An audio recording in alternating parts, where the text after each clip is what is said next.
Bueno, entonces, en lugar de hacer una presentación formal en la que uno describa cómo son las técnicas continuas, porque en primer lugar es imposible, es muy complejo como para hacerlo en una sesión de media hora, y en segundo lugar no es la situación, voy a tratar de causar un poco de discusión sobre esas técnicas continuas.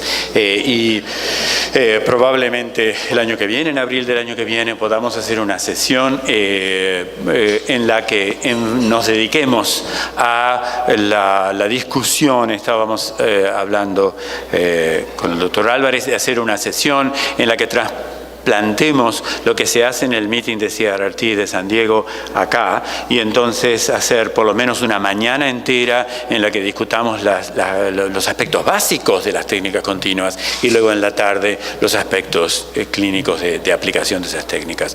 Nosotros hacemos un día entero en el meeting de San Diego, donde discutimos cada una de las aplicaciones en gran detalle, de modo que podemos hacer un condensado de eso, y me parece que va a haber mucho interés para todos ustedes.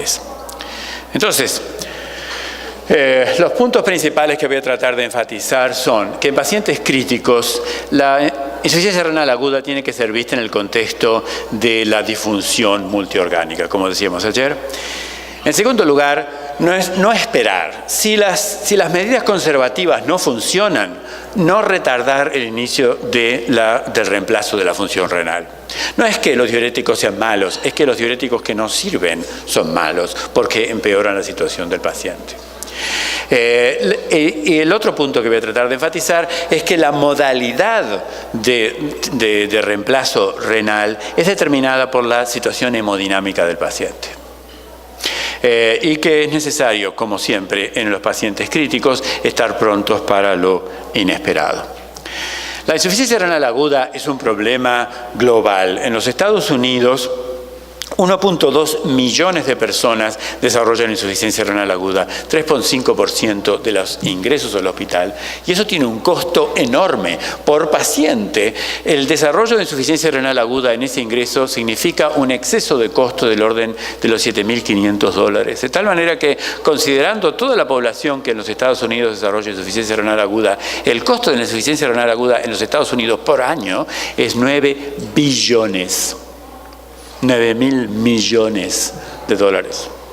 Es extremadamente caro y es muy común, es mucho más común de lo que uno pensaría.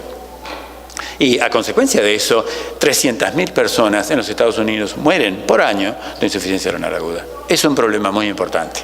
Y a medida que, como ustedes saben, cuanto más severa la insuficiencia renal aguda, mayor es la mortalidad, de tal manera que pacientes que tienen una severidad muy alta, la mortalidad puede ser fácilmente del orden del 80%. Esa mortalidad es mayor que la suma de la mortalidad del cáncer de mama, el cáncer de próstata, la falla cardíaca y la diabetes combinados. Es una mortalidad enorme, es una mortalidad mucho mayor que muchas de las otras condiciones. La mortalidad de la insuficiencia renal aguda severa es mayor que la mortalidad de la sepsis. Es mayor que la mortalidad de la falla respiratoria por el síndrome de distrés respiratorio agudo del adulto, etc. Sabemos muy poco. El segundo problema es que sabemos muy poco de la etiología y de la incidencia de la insuficiencia renal aguda alrededor del mundo. En un estudio que hicimos en nuestro registro internacional, prácticamente no sabemos nada del África y sabemos muy poco del Asia del Sudeste. Y en un otro estudio que hicimos recientemente que incorporaba 49 millones de personas alrededor del mundo, en el que revisamos miles de estudios, nos encontramos con que en ese estudio, si bien sabíamos mucho de los Estados Unidos y de Europa, como ustedes ven, prácticamente no sabíamos nada del Asia del Sudoeste, no sabíamos nada absolutamente del África y sabíamos muy poco de la región del Caribe. Por lo tanto, es necesario que hagamos un esfuerzo muy grande para mejorar esa situación y que empecemos a recoger datos, como discutíamos ayer, en los que la evidencia local es súper importante para empezar a trabajar con esto, porque el problema básico es que, sobre todo en nuestros países como el Uruguay, en la República Dominicana, etcétera, si el problema no se conoce y si la incidencia no se conoce, no tiene relevancia política. Los políticos no lo ven porque no los preocupan muchas otras cosas que tienen más valor políticamente importante y por lo tanto nadie les da importancia y por lo tanto el problema persiste. De modo que el saber cuántos son y contarlos y saber los resultados es súper importante desde el punto de vista del mejoramiento de la situación. El otro asunto es que la incidencia de insuficiencia renal aguda está aumentando. Aumenta en forma dramática. Si ustedes miran qué pasaba en los últimos años, la incidencia ha aumentado. Y si nos enfocamos fundamentalmente en las formas más severas de la insuficiencia renal aguda, aquellas que requieren diálisis, como ustedes ven, la incidencia de insuficiencia renal aguda aumenta exponencialmente, de tal manera que si teníamos 63.000 casos en el año 2000, ahora tenemos 164.000 casos en el año 2009, y más que nada hay un 10% de ingreso por año, de modo que la incidencia aumenta. Esa incidencia aumenta en parte porque nosotros ahora definimos la insuficiencia renal aguda en forma mucho más exacta. Lo que hace unos años no teníamos una idea muy clara de qué era la insuficiencia renal aguda o la diagnosticábamos muy tardíamente, ahora la insuficiencia renal aguda se diagnostica mucho más tempranamente. De modo que parte de este aumento es por un aumento del diagnóstico, pero en parte es un aumento real. Más pacientes tienen insuficiencia renal aguda y más pacientes tienen insuficiencia renal aguda severa. Y la causa somos nosotros, ¿verdad? Es la viejita de 88 años que le hacemos una cirugía cardíaca, o el señor de 95 años con problemas de la circulación de las piernas que le hacemos una angiografía, o la otra persona con un cáncer que seguimos tratando, etcétera. Toda una serie de intervenciones y toda una serie de usos de contraste, el paciente sobrevida mejor del paciente crítico, que hacen que la incidencia, sobre todo de las formas más severas de insuficiencia renal aguda, siga aumentando en forma continua. Pero por primera vez en el año 2009, la incidencia, es decir, el número de nuevos casos de insuficiencia renal aguda, es mayor que la incidencia de pacientes con falla renal terminal. De modo que es un problema. Claro, a medida que aumenta la incidencia, si bien la mortalidad ha disminuido, como tenemos más casos, el número de pacientes que mueren aumenta significativamente. Estamos haciendo un mejor trabajo. En los años 2000, la mortalidad en promedio era del orden del 59%, la mortalidad ha disminuido a alrededor de 50-45%, pero todavía es extremadamente alta y es necesario que hagamos algo para evitar ese problema. El otro asunto es que antes nosotros consideramos que la insuficiencia renal aguda era una enfermedad que ocurría una vez, ¿verdad? El paciente ingresaba al hospital, tenía función renal normal, desarrollaba insuficiencia renal aguda, mejoraba y se iba a la casa. Y ahora sabemos que eso no es así. Que a pacientes con función renal normal previa de pronto desarrollan falla renal terminal durante ese episodio de insuficiencia renal aguda, y algunos otros pacientes con cierto grado de disfunción renal ya sea desarrollan insuficiencia renal crónica o empeoran su insuficiencia renal crónica y en función del tiempo desarrollan falla renal terminal.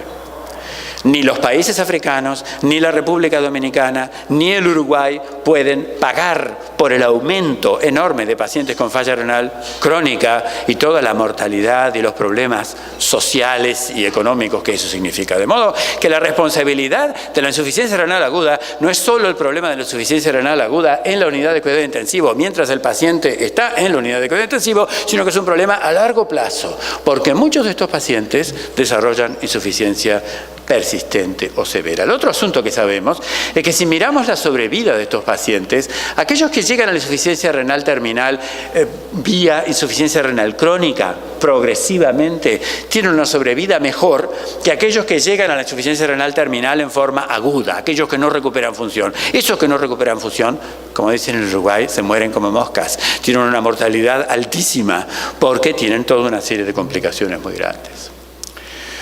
La probabilidad de rehospitalización, por otra parte, de estos pacientes es muy alta. Muchos de estos pacientes que ingresan, tienen insuficiencia renal aguda, se van para la casa, creemos que el problema se resolvió. 3 semanas después, vuelve. Es el mismo señor, con la misma insuficiencia cardíaca, ahora con insuficiencia renal aguda, reingresado, lo mejoramos, se va para la casa, vuelve a las 3 semanas, de nuevo con la misma situación. De modo que el número de reingresos de estos pacientes es muy importante. Y por lo tanto, ustedes pensarían, claro, como son pacientes que tienen un problema a largo plazo, ¿verdad? Estos pacientes que desarrollan insuficiencia renal aguda son seguidos por el nefrólogo, claro, ¿verdad? ¿No es así? Claro, tienen un problema agudo y luego ese problema agudo tiene consecuencias a largo plazo, así que, por supuesto, todos estos pacientes son seguidos por un nefrólogo. La respuesta es no. La mayor parte de estos pacientes no son seguidos por un nefrólogo. Y esto es dato de los Estados Unidos, donde ustedes ven el número de pacientes que son vistos por su doctor primario es del orden del 60%. Algunos son vistos por el cardiólogo, del orden del 20%, que los pone en inhibidores de la enzima de conversión. ¿Y cuántos nefrólogos ven a estos pacientes en el seguimiento? Menos del 10%, menos del 20%. De modo que este es otro factor importante. Y en los Estados Unidos se están desarrollando toda una serie de clínicas de seguimiento de los pacientes organizados, de tal manera que el paciente que desarrolla insuficiencia renal aguda es seguido como un paciente que acaba de recuperarse de la insuficiencia renal aguda, porque ese paciente está en un enorme riesgo de seguir empeorando su función si no es seguido por un nefrólogo. Porque, por un lado, nosotros entendemos la insuficiencia renal crónica, ¿no? Ya sabemos cómo es la insuficiencia renal crónica. La insuficiencia renal crónica sabemos que son los pacientes de siempre, ¿verdad? Son los pacientes obesos, añosos, con hipertensión arterial. Y sabemos que la frecuencia de insuficiencia renal crónica aumenta en forma continua. También sabemos que la mayor parte de estos pacientes con insuficiencia renal crónica casi nunca llegan a la diálisis. Se mueren antes. Muy pocos de los pacientes con insuficiencia renal crónica en realidad llegan a la diálisis, se mueren. Se mueren de problemas cardíacos. Pero aquellos que llegan aumentan el número de pacientes en diálisis crónica. Eso ya lo sabemos, eso sí. Pero el problema es que si en esta ecuación entramos los pacientes que desarrollan insuficiencia renal aguda, ¿quiénes son los que desarrollan insuficiencia renal aguda? Son los mismos. Son los que dañosos. Son los que tienen hipertensión, son los diabéticos. Esos mismos son los que desarrollan insuficiencia renal aguda o insuficiencia renal aguda sobreimpuesta sobre insuficiencia renal crónica, ¿no? Son los que reingresan todo el tiempo. Y esos pacientes, entonces, tienen, como acabamos de ver, un aumento de la incidencia de insuficiencia renal aguda. Y sobre todo, la incidencia de insuficiencia renal aguda aumenta entre aquellos que tienen las formas más severas de insuficiencia renal aguda. Y por lo tanto, si bien las noticias son buenas en que la sobrevida es mejor, como tenemos muchos más pacientes desarrollan insuficiencia renal crónica. Y algunos de ellos terminan en insuficiencia renal terminal. De modo entonces que este es el punto en el que tenemos que tratar de influenciar la situación, porque estos pacientes van a evolucionar necesariamente y nuestros países no pueden manejar esa población. Les aseguro que no podemos, es imposible. Y además las consecuencias enormes desde el punto de vista emocional, social, etcétera, en esos pacientes es devastadora. Y ayer estábamos hablando a la hora de la cena en los efectos devastadores desde el punto de vista emocional en los pacientes dominicanos, cuando les dicen ustedes que tienen que dializarse en forma crónica, ¿no? Entonces, esto es especialmente importante en los pacientes más viejos. Si los pacientes viejos no tienen insuficiencia renal aguda, la incidencia de falla renal terminal es baja. Si tienen insuficiencia renal aguda, aumenta a un 13%. Si tienen insuficiencia renal aguda sobreimpuesta sobre insuficiencia renal crónica, la incidencia aumenta al 40%. De modo entonces que es un problema y es un problema que tenemos que manejar. Entonces, ¿cómo hacen estos pacientes para llegar? Un paciente que tiene insuficiencia renal crónica, ¿cómo llega a la falla renal terminal? Llega a la falla renal terminal de una forma catastrófica. Es el paciente que generalmente reingresa muchas veces. Y entonces, cuando reingresa muchas veces, son estos, del grupo 4, aquellos que empeoran. Esta es la concentración plasmática de creatinina en función del tiempo en aquellos que desarrollan insuficiencia renal terminal. Y lo que les pasa a estos pacientes es que ingresan con una creatinina alta, la creatinina les baja, mejoran, se van para la casa, reingresan con una creatinina alta, mejoran, bajan, tienen insuficiencia cardíaca, tienen un infarto agudo de miocardio, le hacen un cateterismo, le hacen cirugía cardíaca, le hacen trasplante de cerebro, y todo eso lleva a que el paciente desarrolle insuficiencia renal terminal y nunca mejora. Entonces, somos nosotros, no queriendo, obviamente, pero somos nosotros los que manejamos a esos pacientes. Y por lo tanto, es nuestra responsabilidad minimizar todo el número de injurias sobreimpuestas que llevan a que esos pacientes no mejoren en forma persistente. Entonces, esa es la situación. Entonces, utilicemos un caso clínico para ver qué es lo que hacemos con todos esos casos. Antes de eso, quiero enfatizar que A través de la Sociedad Internacional de Nefrología, la ISN, estamos desarrollando una iniciativa de la que muchos de ustedes deben haber oído, que se llama la 0 por 25, en la que estamos tratando de lograr el objetivo generoso de evitar que haya ninguna muerte evitable para el año 2025 debido a insuficiencia renal aguda. Y eso es especialmente cierto en nuestros países, ¿verdad?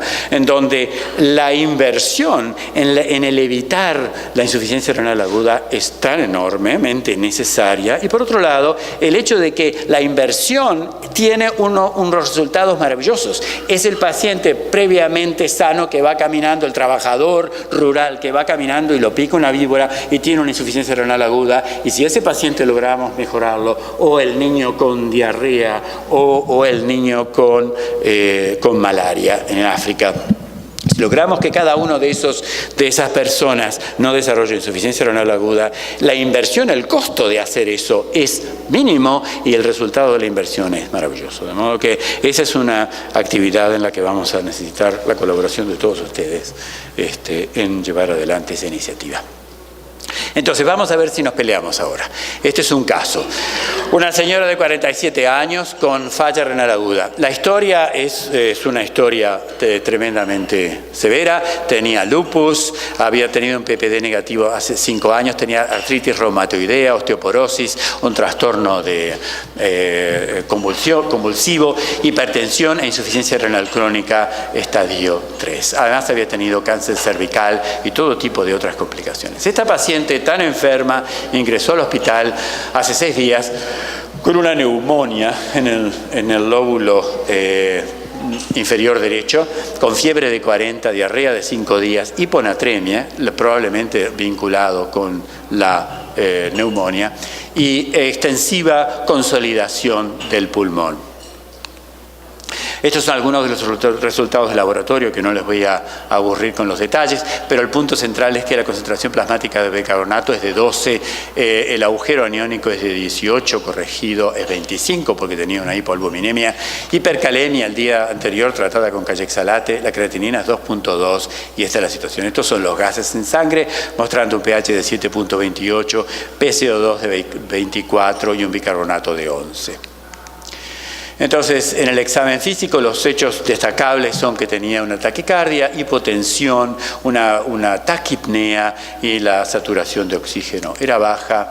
La paciente fue intubada, estaba masivamente edematosa, con estertores crepitantes bilaterales y taquicardia regular. Una enferma, muy enferma. Y estos son los datos, y entonces lo que vemos es el pH, que era de 138 hace 2 días, hace un día tenía un pH de 7.0, acá algo mejoró con bicarbonato, pero en este momento, como desarrolló una acidosis progresiva, fue iniciada en técnicas de reemplazo. Pero tomemos el día 0, que es cuando estamos viendo a la paciente. La fracción inspirada de oxígeno es de 1 y la relación entre la fracción inspirada de oxígeno y la PO2 es de 155, indicando que tenía una lesión pulmonar muy severa. El volumen corriente era del orden de los 500-600 mililitros, de modo que la relación entre el volumen corriente y el peso ideal es del orden de 10, 9,5, 10, etc. ¿Ah? Esa es la paciente. Entonces, esta es la radiografía, donde tenía un poquitito del ápex del pulmón derecho, donde había 5 alvéolos que funcionaban. Entonces, la primera pregunta es, 3 opciones. A, el manejo del ventilador está de acuerdo con los criterios del ARTSNet para proteger el pulmón. No existe evidencia de que aumentar el pH de 7.2 es beneficioso. La acidemia puede ser beneficiosa en esta situación en realidad. Y finalmente, C, no hay evidencia por estudios randomizados controlados de cuál es la mejor estrategia de manejo de los fluidos en pacientes con síndrome de estrés respiratorio agudo entre el adulto. Así que les parece. Vamos a tomar la primera, por ejemplo. El manejo del ventilador es adecuado. Les recuerdo que esta era la relación entre volumen corriente y el peso ideal, del orden de los 10 mililitros por kilo de peso.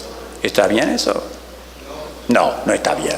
El volumen corriente es muy alto, el paciente no estamos protegiendo el pulmón. Sería una buena idea reducir el volumen corriente, si bien ahí podemos tener que pagar el precio de un aumento en la presión parcial del anhídrido carbónico, ¿verdad? El PIB era del orden de 50, no recuerdo exactamente el número, pero... No recuerdo, no tengo ese dato, de modo que no te lo voy a inventar, pero digamos, nada muy anormal. Pero el problema principal es que el paciente no estaba bien ventilado y que era necesario corregir. Pero si vamos a reducir el volumen corriente, eso va a hacer que la presión parcial del anhídrido carbónico aumente y por lo tanto el pH puede empeorar.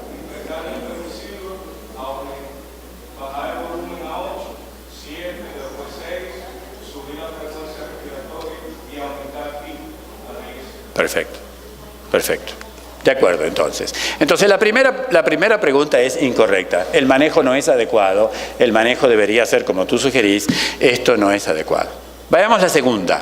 No existe evidencia de que aumentar el pH arterial por encima de 7.2 es beneficioso. Es discutible. En realidad, como decíamos antes, depende de a quién uno le pregunte. Si le pregunta a un nefrólogo, el nefrólogo va a decir si es mejor subirle el pH por encima de 7.2. Un intensivista puede ser mucho más cool y decir, no, en realidad 7.115, no me preocupa. Pero en definitiva, esta es discutible. ¿Pero qué les parece esta última? ¿Existe evidencia en estudios randomizados controlados de cuál es la mejor estrategia para manejar los fluidos en los pacientes con distrés respiratorio agudo del adulto? ¿Sí o no? La respuesta es sí, es un sí enorme. Es el estudio FACT que les comentaba ayer. ¿Se acuerdan?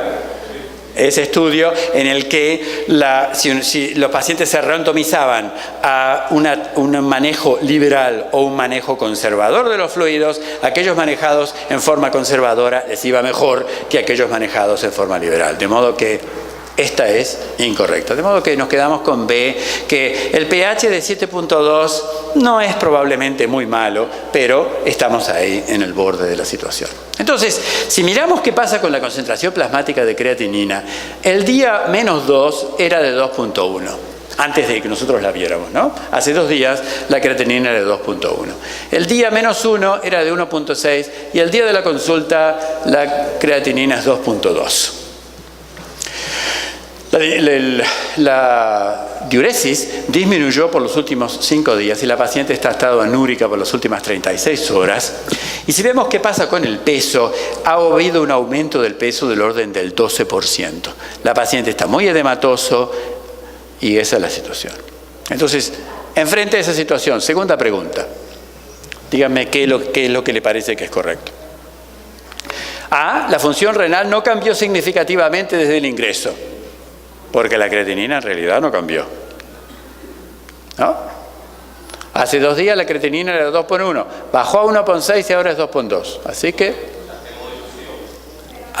claro, exacto. La paciente está sobrecargada de volumen, tiene un 12% de aumento del peso, ¿verdad? Y ayer enfatizábamos el hecho de que la sobrecarga de volumen disminuye la concentración plasmática de la creatinina y le mostrábamos esta ecuación en la que si medimos la concentración plasmática de creatinina en función del tiempo, si no ajustamos la concentración de creatinina por la sobrecarga de fluido, no nos damos cuenta del aumento real de la situación de la creatinina. De modo que si ajustamos a cada nivel la concentración plasmática de creatinina al factor dilucional, entonces vemos que en realidad esa concentración plasmática de creatinina es más alta de lo que creemos. De modo que la opción B, que el valor de 0 creatinina debe ser un error de laboratorio, no es cierto. Ok, así que tenemos la opción C. El paciente tiene falla renal aguda, Rifle Stage F o AKIN 3. ¿Qué les parece?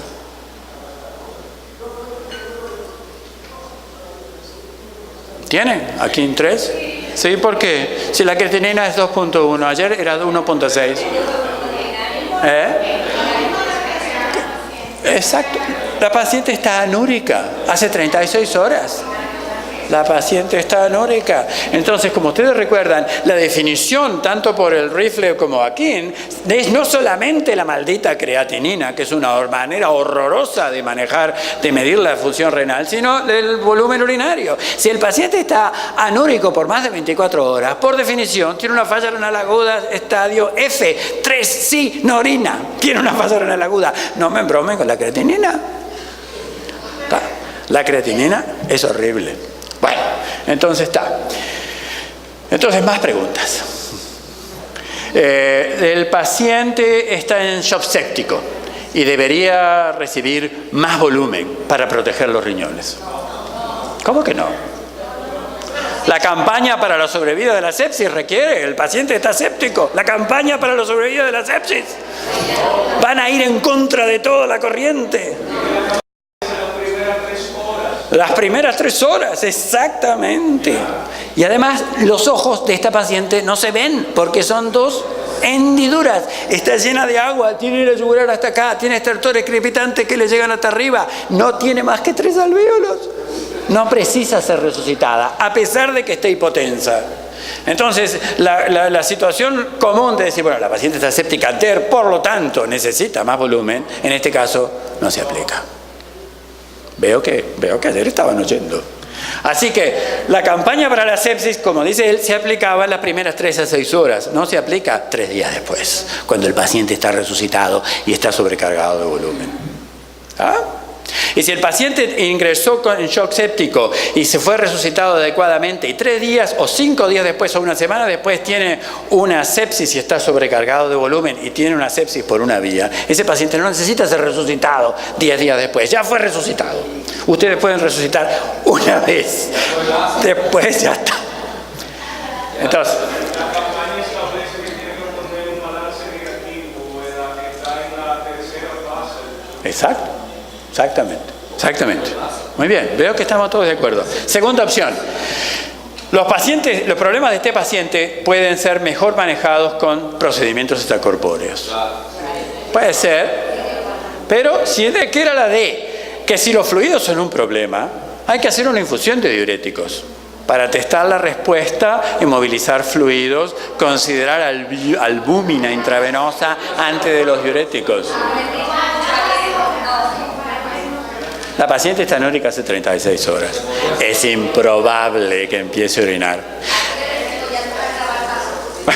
Y además, si está oligúrica hace 36 horas, en primer lugar no va a responder a los diuréticos. En segundo lugar, aún si lográramos inducir diuresis, ¿qué íbamos a lograr con esa diuresis? No vamos a lograr ni el control de la acidosis, no vamos a encontrar el control de volumen, no vamos a lograr el control de la azotemia, no vamos a lograr casi nada. Pero eso sí, vamos a tener orina en la bolsa, que es muy satisfactorio.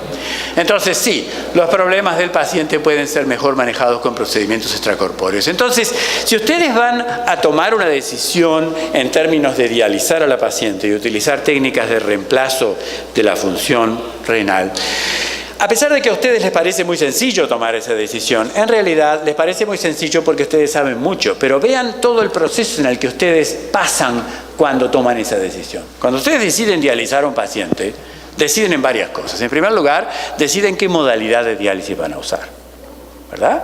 Deciden si van a utilizar diálisis intermitente o continua o diálisis peritoneal. Dentro de las opciones de diálisis intermitente, pueden hacerlo todos los días o el día por medio o SLED. O si utilizan técnicas continuas, pueden utilizar técnicas arteriovenosas o venovenosas, y dentro de ellas hay muchos gustos, muchos sabores dentro de las técnicas continuas o diálisis peritoneal. En segundo lugar, deciden qué membrana van a utilizar y el grado de biocompatibilidad de esas membranas. En tercer lugar, tratan de decidir en términos de la performance que esperan de ese dializador. ¿Van a utilizar un dializador con alta eficiencia o baja eficiencia? ¿Van a utilizar un dializador con alto flujo, con un alto seeding coefficient o no, para movilizar moléculas más grandes o más chicas? Y luego, tienen que pensar cómo van a hacer para entregar, como para hacer, para en realidad llevar a cabo esa diálisis. ¿Cuándo lo van a hacer? con qué intensidad, cuál va a ser la dosis de diálisis que van a aplicar, porque después de todo la diálisis es como dar penicilina, ¿verdad? Existe una dosis de diálisis, del modo visto que existe una dosis de penicilina o una dosis de líquido intravenoso, y además tienen que enfatizar en forma muy importante el hecho de que lo que ustedes escriben generalmente no es de ninguna manera lo que en realidad ocurre. A todos ustedes les debe pasar que ustedes van al hospital y escriben diálisis de 4 horas, sodio tanto, heparina tanto, remoción de volumen 3 litros. Se van para la casa, a la media hora los llama la enfermera y les dice, el paciente tiene una presión ahora de 50 y se coaguló todo el sistema. ¿Qué hago? Entonces ustedes dicen, bueno, tire ese dializador, ponga un nuevo dializador y dele 1 litro de solución salina. Y así sucesivamente, al cabo de las 2 horas todo este desastre y finalmente terminan de hacerlo. Entonces ustedes habían dicho que se dializara durante 4 horas, pero en realidad lo que han dado ellos en realidad es 1 hora a lo mejor y el paciente termina con más fluido del que tenía al principio. De modo que esa discrepancia entre lo que uno prescribe y lo que en realidad el paciente recibe es extremadamente importante. Aquí hay otra discrepancia, profesor. En República Dominicana no es lo que uno quiere hacer, sino lo que puede hacer en algunos centros. Exacto, claro.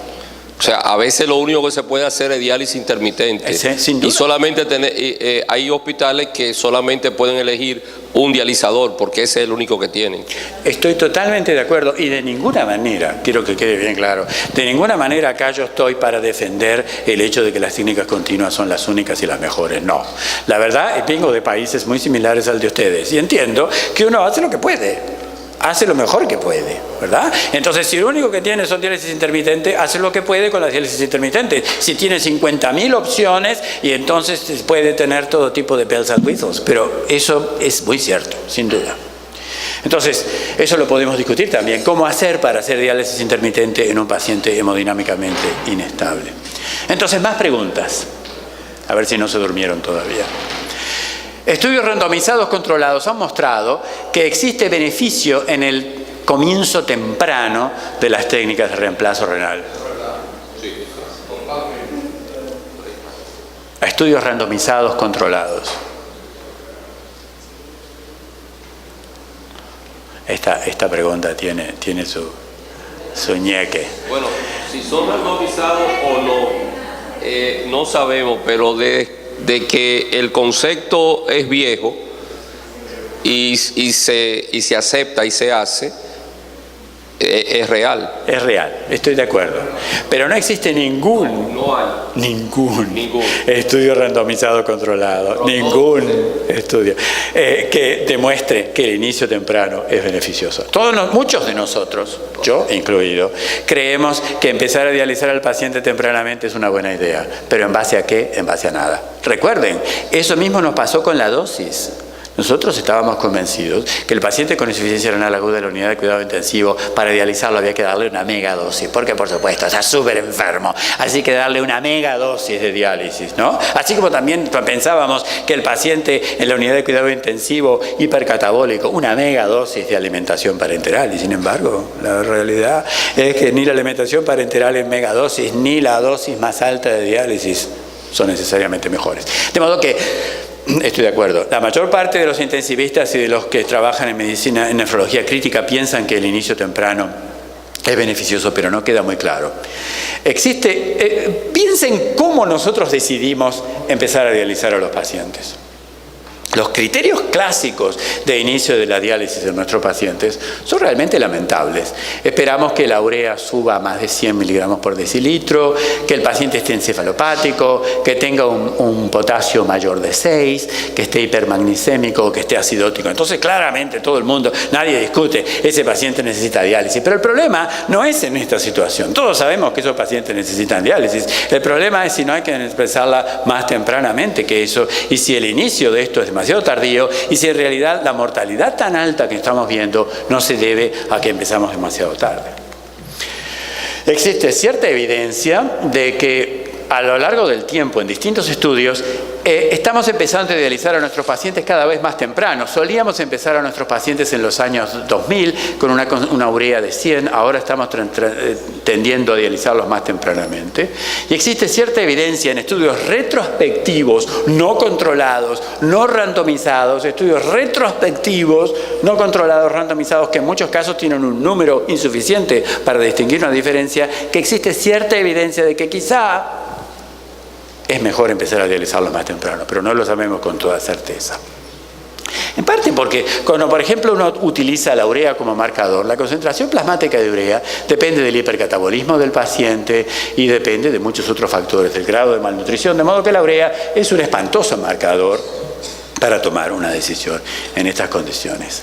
Metaanálisis muestran que en general parecería que el inicio temprano es mejor, pero son metaanálisis, no son estudios randomizados controlados. Existen ciertos esquemas, ciertos algoritmos extremadamente complicados, como John Bagshaw y otros trataron de hacer para que entonces, siguiendo todo este camino, entonces el rifle es no sé cuánto y no sé qué, capaz que voy a empezar a dializar, pero es poco práctico. Nosotros estamos tratando de diseñar un estudio de este tipo y hace 2 años que estamos tratando de diseñar el estudio, no de hacer el estudio, y no se imagina lo difícil que es. Porque al hacer un estudio para randomizar a los pacientes entre aquellos que se dializan y aquellos que no se dializan, aquellos que se dializan, algunos mejoran, otros se mueren. Los que no se dializan, algunos mejoran y otros se mueren. Pero el problema es que hay algunos que, si no se hubieran dializado, igual hubieran mejorado. Y el problema es quiénes son estos que reciben una diálisis innecesariamente. Y el segundo lugar es que cuando ustedes inician la diálisis, toman toda una serie de consideraciones que van muchísimo más allá de la urea y muchísimo más allá de la creatinina. Les voy a mostrar cómo. Son las 3 de la mañana. Es la víspera de Navidad.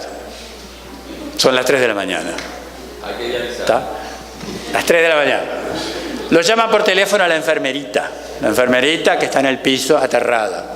Entonces le dice que requieren una consulta para ustedes. No sé si ustedes tienen que ir, generalmente tienen un residente que hace las cosas, pero a nosotros nos llaman a nosotros mismos. Yo estoy esperando ahí en la víspera de Navidad. Me llaman por teléfono, 3 de la mañana. Entonces la primera pregunta que yo hago es, o que me hago es, ¿esto es amenaza a la sobrevida del paciente inmediatamente o no? Son las 3 de la mañana. Si puede esperar al amanecer, en realidad voy a ver si no empiezo, ¿verdad? Entonces, si me dicen que no amenaza la vida del paciente, capaz que darle un poquito de diuréticos y un poquito de líquidos intravenosos es mejor y podemos esperar. Todo esto es lo que nosotros hacemos. En cambio, si amenaza la sobrevida, ustedes se levantan, van en el medio de la nieve, en Albany, New York, en víspera de Navidad, hace un frío horrible, y van y dializan al paciente. Pero si no, esperan. Y la segunda pregunta que ustedes se hacen es si es posible que el paciente vaya a mejorar espontáneamente con o sin diálisis. Si no se va a recuperar, entonces capaz que se levantan y van a ver a dializar al paciente. Pero si es probable que mejore, hay otros factores y dependiendo de eso toman una decisión. Por ejemplo, otros factores. ¿Quién es que los está llamando por teléfono? Si es la enfermerita que recién empezó a trabajar de enfermera y son las 3 de la mañana y ella está temblorosa y aterrada y le dice que tienen que levantarse a dializar al paciente, lo más probable es que ustedes le digan, no me bromes a esta hora, no sabes la hora que es, yo voy a estar ahí a las 7 de la mañana y dializar al paciente. En cambio, si a las 3 de la mañana los llama ese cirujano grandote y poderoso en el hospital que dice, hace 6 horas que estoy esperando a este paciente, le hice resección y anastomosis de no sé cuánto y de no sé qué y le puse un tubo acá y un tubo allá y yo me maté para mantener vivo a este paciente y le tiene un potasio de 7. No me vas a decir que no te vas a levantar a dializar al paciente porque yo exijo que vengas. Ustedes se levantan y van. Entonces, no es tan sencillo. Es el mismo potasio de 7 de la enfermerita y el potasio de 7 del cirujano, pero si es el potasio de 7 del cirujano, ustedes se levantan y van. Entonces, el problema del inicio de la diálisis tiene mucho más que ver con otros factores adicionales, la naturaleza de la enfermedad, cuánto lleva esa enfermedad. Es un paciente que tiene un cáncer metastásico, por ejemplo, es una cosa. ¿Cuánto hace que el paciente esté oligúrico? Sí, a lo mejor la urea y la creatinina tienen alguno, pero es la que tiene menos importancia. ¿Y cuál es la enfermedad? ¿Y qué es lo que quiere la familia? Además, es un factor súper importante también en todas estas situaciones. Entonces, la decisión del timing, cuándo empezar a dializar al paciente, va mucho más allá de una decisión clínica aislada, es una decisión en base a la realidad. Y eso es un estudio del proceso de decisión que uno tiene que hacer en estos estudios. Y por eso es que nos está resultando tan difícil. El criterio que nosotros estamos tratando de promover es que cualquiera sea la creatinina, cualquiera sea la urea, cualquiera sea lo que sea, si el paciente tiene riñones que son incapaces de lidiar con la situación clínica, hay que dializarlo. Por ejemplo, el paciente tiene una creatinina de 1.2, nuestra paciente tiene una creatinina de 1.2, pero hace 36 horas que está anúrica y está llena de líquido. ¿Qué me importa cuál es la creatinina? ¿Qué me importa cuál es la urea? ¿Verdad? O la paciente tiene una acidosis metabólica muy severa. Sabemos que los riñones van a ser incapaces de resolver el problema. ¿Qué vamos a ganar esperando? Nada. Lo que vamos a ganar es que vaya a empeorar progresivamente. Y entonces, en esa situación, el problema básico, la decisión que ustedes hacen, es entre el balance entre la capacidad de los riñones, la estimación de la capacidad de los riñones de responder a ese desafío y el desafío.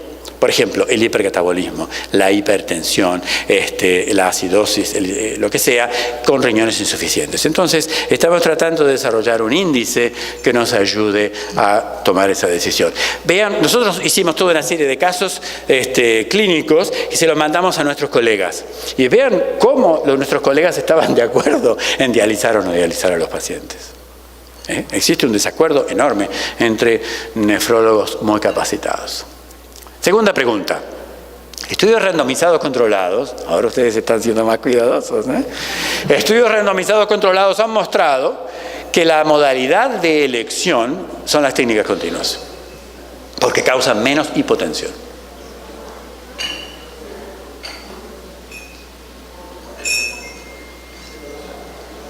¿Y qué opinan?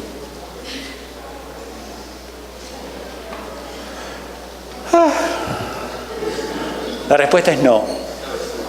No existe ningún estudio randomizado controlado bien diseñado que demuestre que las técnicas continuas son mejores y que causan menos hipotensión. Todos nosotros creemos eso. Y existe consenso en que los pacientes hemodinámicamente inestables funcionan mejor, son mejor manejados con técnicas continuas que con técnicas intermitentes. Pero los estudios randomizados controlados han mostrado que no hay diferencia. Y ustedes pueden criticar a los estudios todo lo que quieran. Los estudios no tenían el poder estadístico suficiente para demostrar la diferencia, tuvieron problemas con esto y con otro, con la randomización, todo lo que ustedes quieran. Pero el hecho es que desde el punto de vista de la evidencia, no existe evidencia, pero sí existe consenso. Y el consenso es muy importante en este sentido.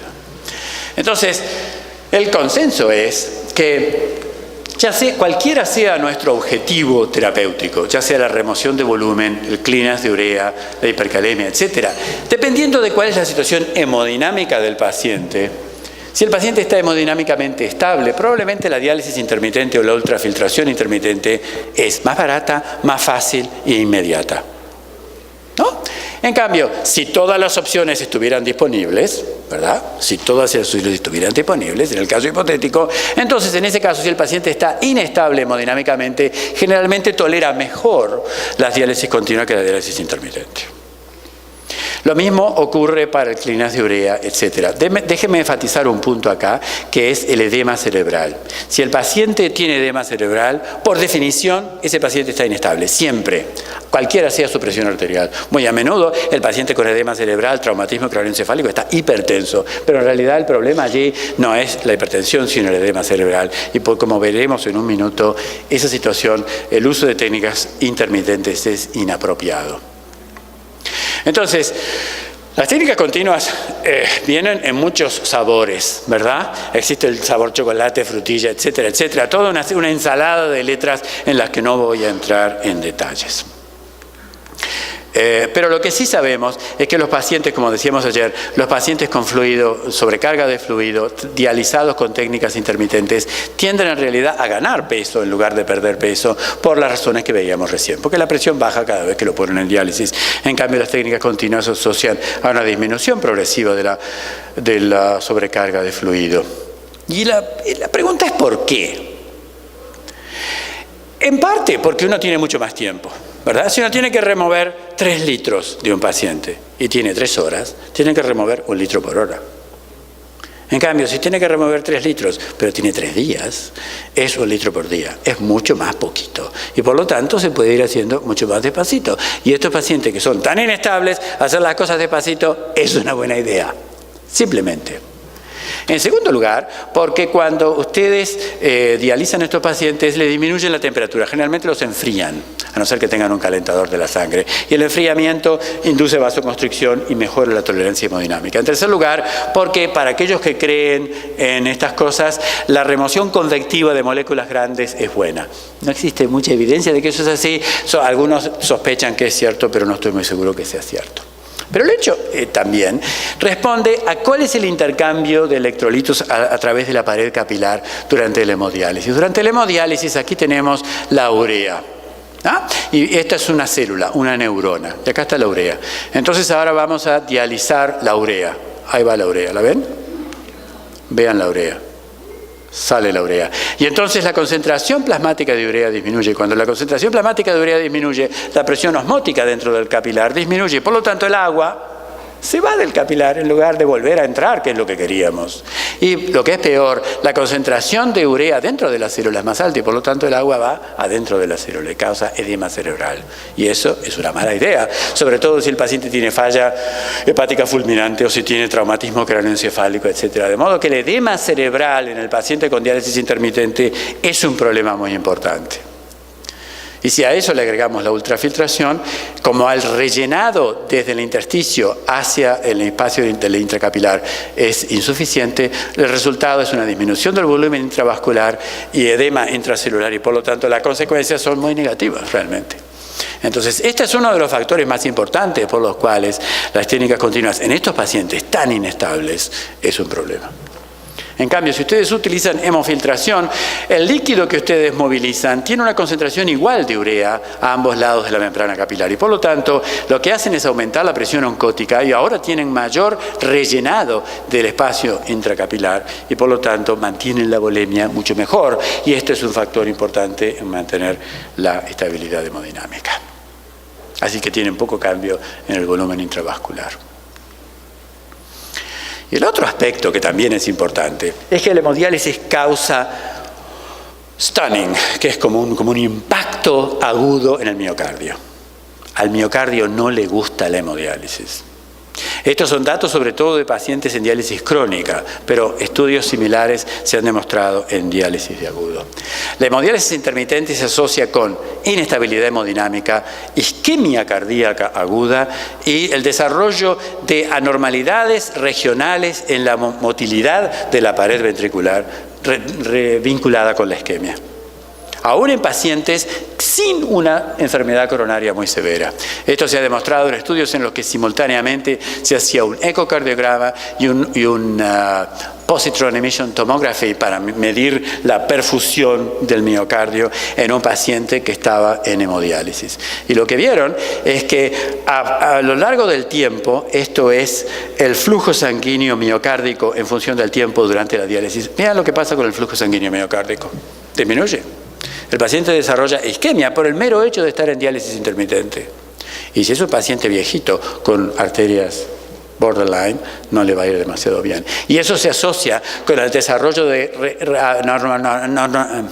anormalidades del movimiento miocárdico que al cabo del tiempo se han asociado en el futuro con mayor incidencia de hipotensión, etc. Eso es lo que todos sabemos, ¿verdad? Son los viejitos que están en diálisis, que cada vez que lo ponemos en diálisis le mostramos el filtro de diálisis y el paciente se pone hipotenso, ¿verdad? Entonces, esos efectos de stunning del miocardio son extremadamente importantes, yo creo, en explicar, sobre todo a largo plazo. Fíjense, 400 días después, aquellos que desarrollaban stunning del miocardio tenían una sobrevida muy significativamente reducida. De modo que la diálisis intermitente uno paga un precio, y de nuevo estoy volviendo a lo que decía antes, si eso es lo que uno tiene, eso es lo que uno tiene. ¿Tiene problemas? Sí, sería mejor tener lo otro, quizá.